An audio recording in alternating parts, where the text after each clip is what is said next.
tell the people who you are. Hi, I'm Tracy McMillan. I'm a writer, television writer. I'm the host of a dating reality show on the OWN network. And I'm a friend of Sera Gamble. You do it all. Just before I hit record, we were talking about how we know each other. And we were talking about it because I was explaining that this is a little interview series aimed specifically at people who are trying to break into the business as writers, people who want to write professionally, who want to go deeper. And you said, I knew one person when I started, and I knew one person, it was the same person. And here we are. And here we are. So that part, so we must call them out in a positive way and say, Jill Soloway. I met Jill. We were set up on a blind play date. Our kids were about the same age. They had just started to go back to working in television. And I'm like, I always wanted to be a television writer. I was writing TV news at the time. And they were like, well, here's how you do it. You have a protagonist. They have a problem. They get up a tree. They try to solve their problem. They get further up the tree. They try to solve the problem again. They fall out of the tree. And I was like, got it. And I ran off and I wrote 2 spec scripts. That's how long ago this was. A Darwin Greg and a Drew Carey. And I took them back to Jill and they go, wow, everyone thinks they can do this. You actually can. And then it wasn't until 5 years later, I had written something that I was like, okay, this is good. I sent an email and they go, well, I'm way too busy, but I'll send it to my agent. And if my agent likes it, they'll call you. And if they don't, they won't. And 8 months later, they called me. And here I am. It took like another 1.5 years to get a job, but. Wow. That was like 6 years of you working, right? I knew at the time when I first wrote the 2 spec scripts, I was not ready. You know, we're each individuals. And that's the thing that I take away from my own story is that no matter who you are and where you are in your path, it's still possible. I was 42 when I got my first job. I knew I wasn't ready for a million reasons. And I just had a deep belief that when the time came, I could pursue that and I wouldn't be too late because it would be on time and in time. And that is something that I still believe. And so I still keep trying new things, even though, you know, it's supposed to be too late. Wait, I have 1,000 questions based on everything you just said, but I just want to underline the age thing for a minute because that's a question I get asked a lot. There are certain things you hear about a lot, like the percentage of women on a writing staff or the percentage of people of color on a writing staff. Right. And then you don't hear as much about age. You just maybe notice that a lot of people who are trying to break into a business might be in their 20s. So every now and again, I'll be at one of these panels and someone will stand up to ask a question who will be in their 40s, 50s, 60s. Basically, very bluntly just say, so is this impossible for me? Should I just give it up because it's too late to start? It's not. But you have to figure out like how your specific experience is part of what you're bringing to the table. Like I say to myself, you're not old, Tracy, you're experienced. And, you know, they say wisdom is pattern recognition. So if you've been able to do something with the time that you've been on the planet and really build up passions or obsessions, things that you are so into that turn out to be very valuable in a room. Like my whole thing around relationships and all the study I've done about attachment and pair bonding and how people relate. And I'm sort of an unlicensed marriage and family therapist. When I bring all that into a room, it's invaluable. So the stuff that you're obsessed with can become what you bring. There's an opposite of an apology about the way that you describe it, where it's more like, no, I have a treasure that you need. Exactly. That you can't really shortcut. You can't be 32 and know what you know. Yeah. See, this was the big turn for me, was realizing that every single thing I was trying to hide was actually the good shit. Like, as soon as I started showing you every single thing I'd spent a lifetime trying to hide, I started getting very, very employed. I wonder if you differentiate between the things about yourself that you own when you're in an interview process for a fictional show versus the stuff that you share in more of a memoir. You've written kind of 2 memoirs, right? It's a comedic self-help that has a lot of memoir in it, a memoir and a novel. I've sort of mastered the art of oversharing without being creepy. Okay. Like, what's the key for that second part? How do you keep it from being humor and lightness? Like when you can connect the stuff you've done to screw up with the stuff everybody's done. Because here's the thing. Everybody is human and flawed. So if you are just setting the other person free to be who they are, that to me is how you can overshare without making it feel weird. I guess what it is that I'm not in shame about anything. So when I sit down in a general, I just talk about my life or any meeting in this business, because our business is just first dates. And then maybe you end that first date by going, God, it would be really nice to have another date. I hope we find something to date about someday, you know? When you come into the business, let's say you get a representative, a manager, or I'm not sure if people know this, so I'll explain it. You get a manager, you get an agent, and you have a thing that you got their attention with. Could be a feature, could be a television, it's original pilot, whatever it is. And they send it out and people read it. And then if people are intrigued, they decide to spend an hour of their time giving you a water bottle and having you sit on their sofa and then meeting you. And it might not pay off for a couple of years, or it might be something right away. Full on. Like, I know people who don't like generals, and I'm like, are you crazy? I've gotten jobs off generals I took like 12 years ago. Because a good general is like a great one night stand. You're in their mental Rolodex forever. They don't forget about you. No. That's the job of the executive or the producer, is to put pieces together in that way. So you want to reveal who you are.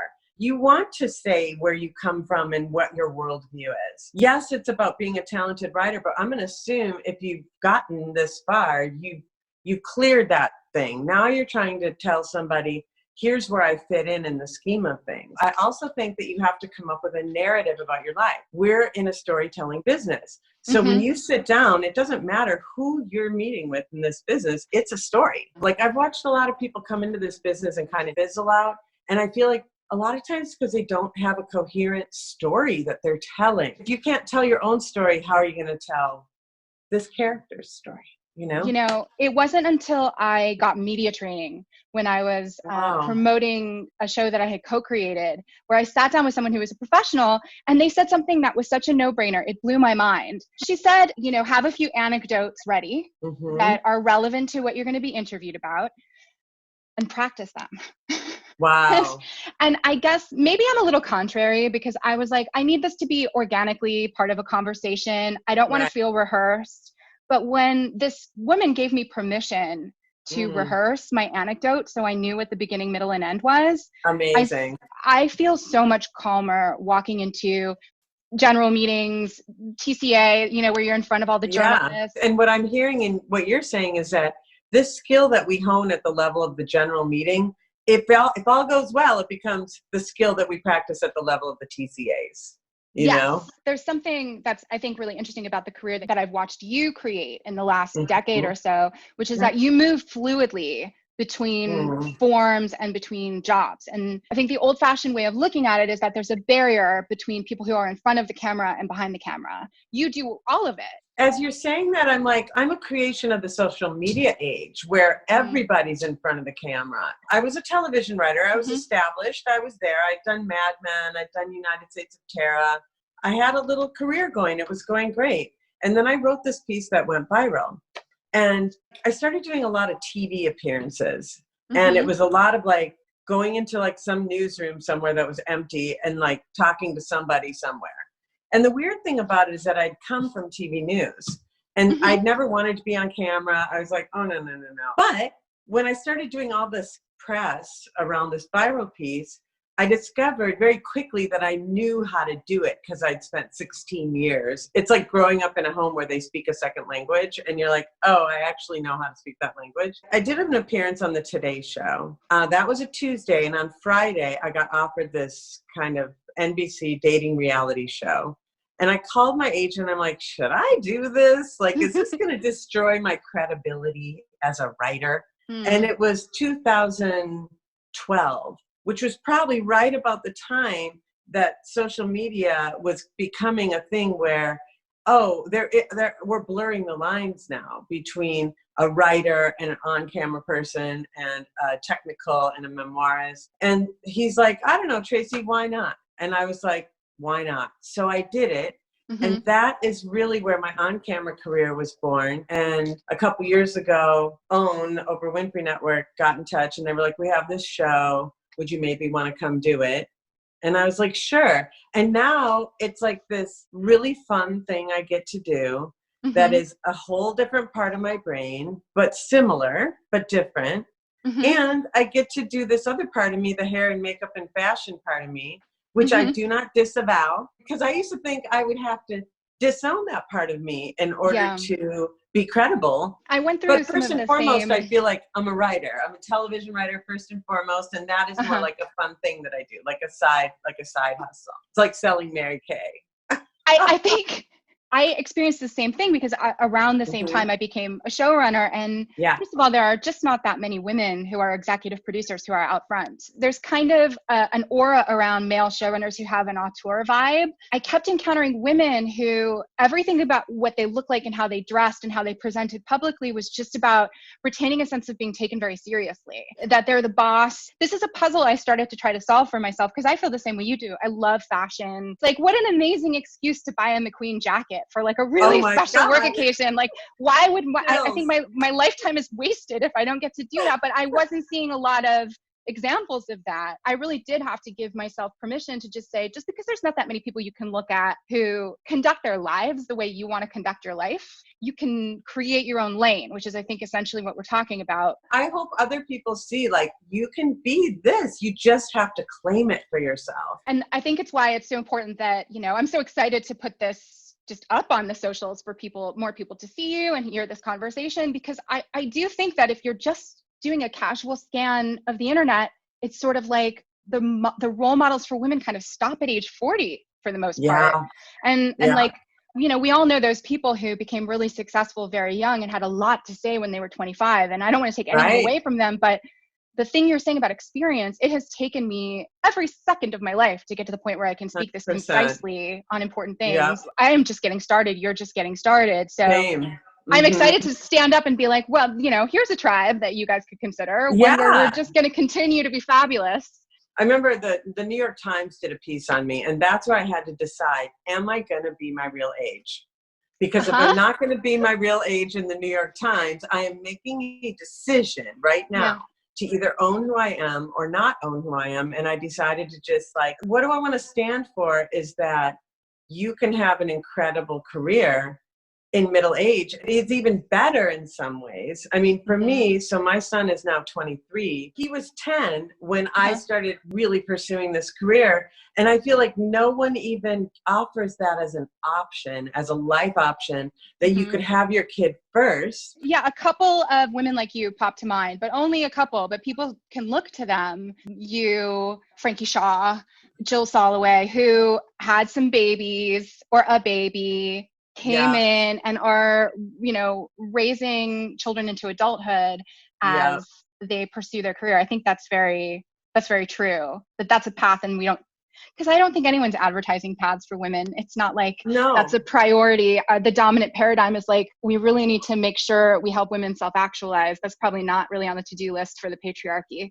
It really isn't. What the patriarchy usually offers is another version of the patriarchy. I just want to say that may not work for you. It didn't work for me. It wouldn't have worked for me. I actually needed my kid to be older. Also, I only had one. That's a reality. So just to take it back to when you wrote the memoir of your childhood, this is going to cover a lot of ground for people because, first of all, when people are talking about creating work that can be used as a sample to get work as a professional writer, like in TV, I love reading material that's not just scripts. I expect for people to have scripts that back their talent up. You know, I like to know the script is there to read, but chapters of a memoir, a play, an essay like the one you wrote that went viral. I love reading stuff like that has more personality and individuality. But also, I get a lot of questions in these little Q&As about how to approach writing something so overtly personal. And so I'm wondering about your process when you sat down to write that book, if it was technical or totally flowy, how you got into that process? The very first thing I decided is that there was a contract between the covers of a book, and that within that, it was a covenant, and that I could say whatever I needed to between the covers of that book, and it had a meaning that applied there. It allowed me to be more honest. When I'm deciding what do I want to write about, I want to go to something, one, that scares me, and two, that I haven't totally worked out yet. Because the writing process is the working out of my own thing. And I feel like the catharsis for the audience is that they're trying to work it out too. I can be honest because I don't write for the people who don't get it. If they don't get it, I'm like, okay, they didn't get it. That's fine. I'm writing for the other people who have my same problem, who are maybe trying to work it out too. The other thing I do is that I give myself a lot of writing assignments.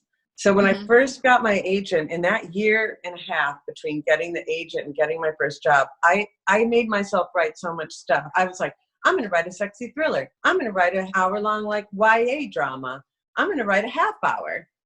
You know, I would take the same material and write it 3 different ways. So my dad was in prison my whole life, basically. I mean, on and off, he's been in prison since I was 3. So I started writing stories about my dad getting out of prison in my first year in the business. Now I'm still writing that story because I'm still trying to work it out. And it changes I've done it as a 1-hour drama. I've done it as a half hour. I've done it as a cop drama. I've done it every single way. And what's interesting is I just did it again in December.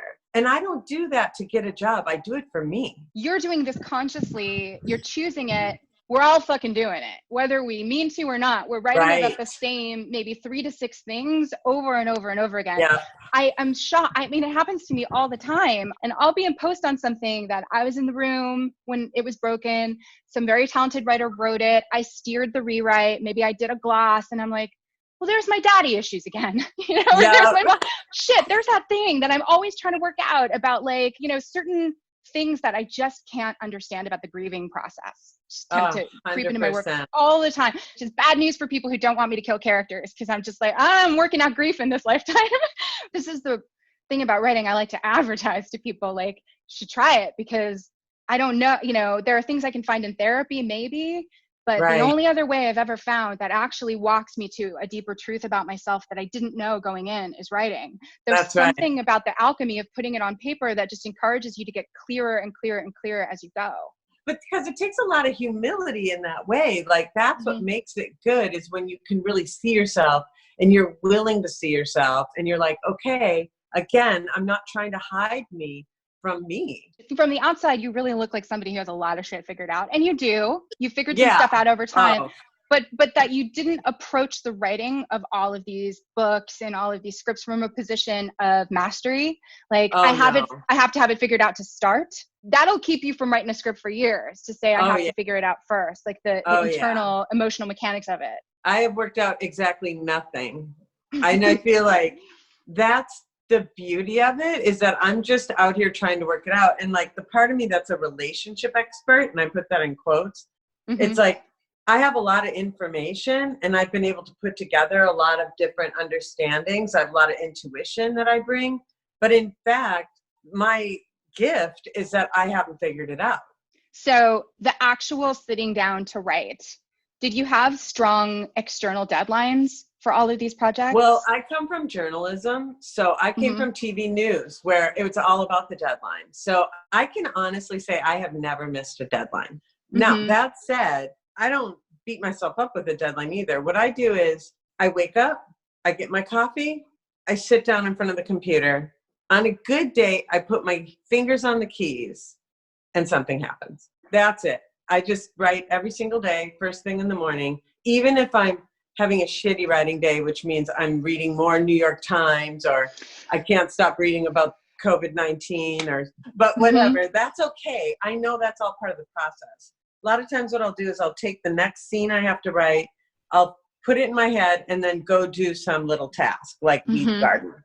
And then I'll come back, I'll sit down, and all I know is somehow it gets done. Now, when I wrote my book, I had a staff job on Life on Mars, a network drama. So I'm in the room like 9 hours a day, but I would wake up, take my kid to the drop off, you know, do carpool. Days I had to carpool, I wrote 1 hour.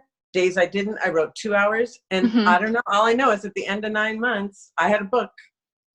So it just happens. If you're there every day for it, it happens. When it doesn't happen is when you're not doing it. You know? Right. So just creating a consistent block wherever that might be. I get questions from a lot of writers who they obviously have a natural affinity for writing. They have things they want to say.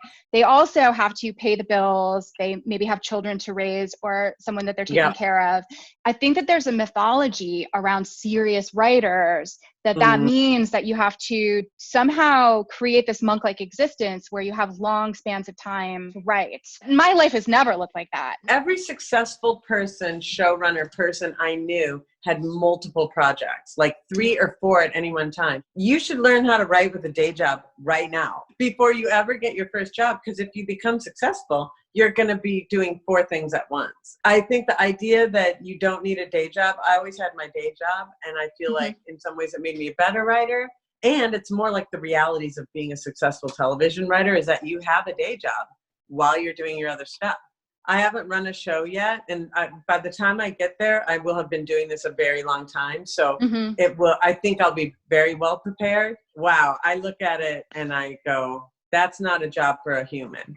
That's a job for somebody from the, Mad Max. Yeah. Every showrunner I know does it differently, but it does become a very intense boot camp or masterclass or both in just really dealing with the next thing in front of you. Yeah. Like having a strong sense of what your next 20 things are. But like, I am a pretty high strung person, naturally, someone prone to anxiety and worrying and want to solve the next problem. And part of that is good. Part of that is what makes me a good TV producer. But I had to learn not to freak out about something until it literally was the next thing. I think a lot of times as a young woman, you're encouraged to be perfect or do perfectionism or get straight A's or really perform. And it's like, it's not about that. You handle what's happening in the moment, and you know that if it didn't work out, you'll handle that. That'll become another thing that you handle. And it's like, you don't have to do it perfectly because there's so much paralysis involved in that. I think it's a magnified version of the same feeling that a lot of people get when they sit down to write a script. That it's just like you're worried that you're going to make a choice that's going to take it down some weird path, or that it's not good enough yet. One of my favorite things about being a TV writer at all is that it has sucked so much of the preciousness out of my approach to writing. I'm happier in a life where they're like, we need the pages by 5 p.m. And you can create that for yourself if you just say that, like, okay, right now while you're in a pandemic, while you're home more, while you can create your own schedule to do some writing samples. So instead of like, I'm going to write a pilot, maybe do the Tracy McMillan method where you have an idea and you write it as a half hour and as an hour and as a short story, and maybe as a feature, and then 100%. Script Hunger Games, the best one gets sent out. Yes, exactly. Because when you said it's not good enough, I'm like, you said maybe it's not good enough. I'm like, oh, it isn't. It's like, oh, it's not good enough. It's not about being perfect. There's no perfection on the human plane. It's about being engaged in the process of working and writing, to me. And I also give myself other assignments, like writing an essay is a great assignment. It's a whole different way to think. It's like, it's got a beginning, a middle, and end, but it's also got a lift in it. There's always like some unexpected turn. And the more I practice, the more I am a writer, not like saying I'm a writer, but like being a writer. And then I know it. So it's less about getting some sort of validation from the world. There's been a whole arc. I look at my early writing. First of all, sometimes don't you look at your early writing and go, wow, I wrote that? Wow, I don't even remember. Yeah, that happens a lot. Oftentimes feels like a dream to me. It's like you're asleep almost. You're channeling. Something's happening, but it's not exactly coming from the me part of me. I love getting into a flow state, but it does mean that I'll go back and read the page sometimes and be like, she said that? Yeah.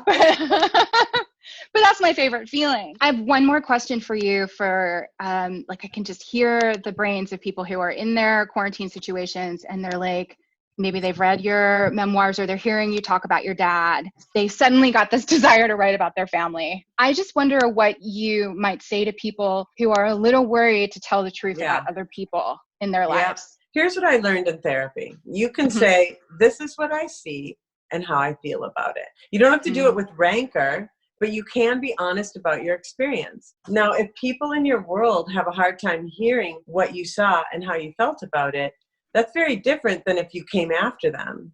You get to say what you mean and mean what you say, but don't say it mean. I feel like, yeah, you have to develop a lot of detachment from other people's judgment in order to be able to write on every level, whether those are people in the audience or people in the business or people in your family. I'm not going to give too many identifying details about somebody either. I mean, the good thing about having a criminal dad who's like a drug dealer and a pimp, he doesn't care because there's no reputation to save. Right. Like I wrote my God's honest truth about him, and he's fine with it. You know, it's more people who have an idea of who they are that are trying to hang on to that idea of who they are. Read what you wrote, and then there's like a big canyon between who they thought they were and who you apparently experienced them as, you know. But you can't not write because somebody isn't pleased about it. That's sorry. There's something so clarifying to me when you say that you can report on what you saw and what you've heard with your own senses, your own That's memory, right. your own experience, and then your own feelings about it. Because then you're really delineating strongly. I'm not telling anyone else's story but my own. That's right. I had an experience once where somebody said, I want to talk about your book. This is somebody close to me. And I was like, oh, was my book upsetting? And they were like, well, no. I thought to myself, Tracy's perception is so screwed up. So you're like, listen, if they don't want to see it, they're not going to see it. Okay. They'll just be like, you don't know me. I think there's one of the miracles of writing is that sometimes the only thing you need to do to unlock a door in your brain that you haven't been able to reach before is just to get some kind of weird permission to do it. You just talk to someone who's done it. You just see Tracy did it and she's still standing. That's right. She seems really great. She seems fine. I give myself permission to write this. We can decide to publish it later. You just got to know that when you stop people pleasing, people stop being pleased, you know? Yeah, there's that. It's the child self that is worried about what's going to happen. What the adult self gets to know is that actually what happens is nothing. If you're having trouble getting stuff on a page, that's the place to look. Is like, who are you afraid of? And what is your relationship to the child self? And do you have a strong adult self that can walk her through whatever she's afraid of? In being seen, in being judged, in being rejected, abandoned, unloved. If you can be there for you, you can do anything. So that was the hugest thing you've said. I have long said writer's block is a myth. That there's like, listen, if you're 90 pages into Act 2 and you're saying you have writer's block, what you have is a problem with your break. But most of the rest of the time, when you say you have writer's block, what you're saying is you're scared to write the thing that needs to be written. That's right. Yeah, and the solution is in talking yourself through that. That's right. It's nothing to do with the story. Exactly. Well, I have a whole TED talk about the person you really need to marry is yourself. Like I went around marrying everybody but me. And once I learned how to marry myself, like I'm here, I'm not going anywhere. I put a ring on it. Doesn't matter what anyone says. I'm here for you. Oh boy, get out the way.